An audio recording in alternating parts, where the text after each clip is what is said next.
Retour en Algérie et direction Tiaret où votre rêve de voler pourrait peut-être se réaliser à l'aéroclub de la ville. C'est l'un des plus anciens d'Algérie. Ici, en plus d'un rêve, certains ont vu naître une véritable vocation. Le reportage de Mada Abdelaziz. 45 heures sont suffisantes pour devenir pilote. Ce n'est pas un rêve, cela se passe à Tiaret, ici, dans cet aéroclub, qui a pu reprendre ses activités depuis quelque temps grâce à la bienveillance de ses adhérents.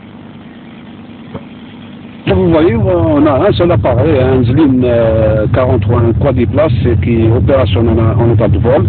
On a presque 50 élèves actuellement.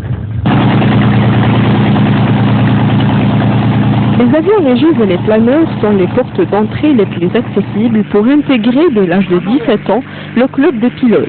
La qualité de ces aéronefs, la performance et la fiabilité sont le fruit d'études et d'essais intensifs.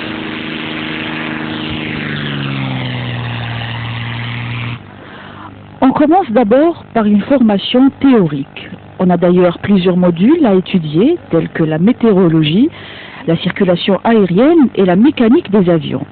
C'est une formation qui se révèle sérieuse, un peu dure, mais bénéfique.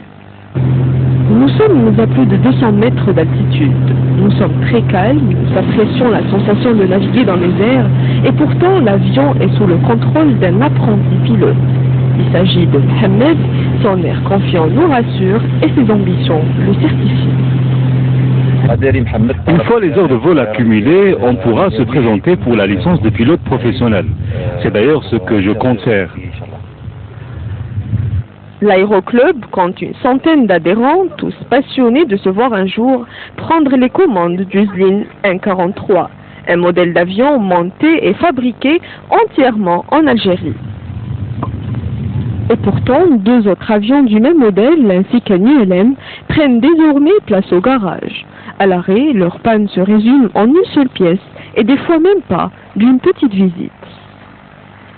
Malheureusement, on a deux autres appareils qui sont en situation LCD, parce que par cause de une vision qui nous revient trop cher au niveau de l'entreprise à Oran, ça demande ce qu'on appelle une grande visite, une GV, et ça demande beaucoup d'argent. On n'est pas très connus.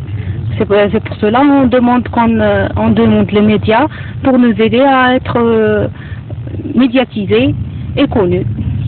Pour pouvoir Avec un peu plus de moyens, ces avions peuvent servir à la protection civile, aider les agriculteurs, assister les hôpitaux, ainsi que promouvoir le tourisme.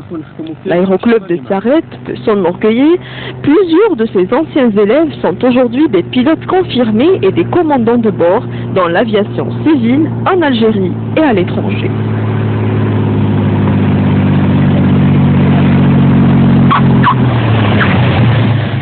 Du football à la fin de ce journal, 16e de finale de la Coupe d'Algérie. Plusieurs matchs se sont déroulés ce jeudi. En attendant,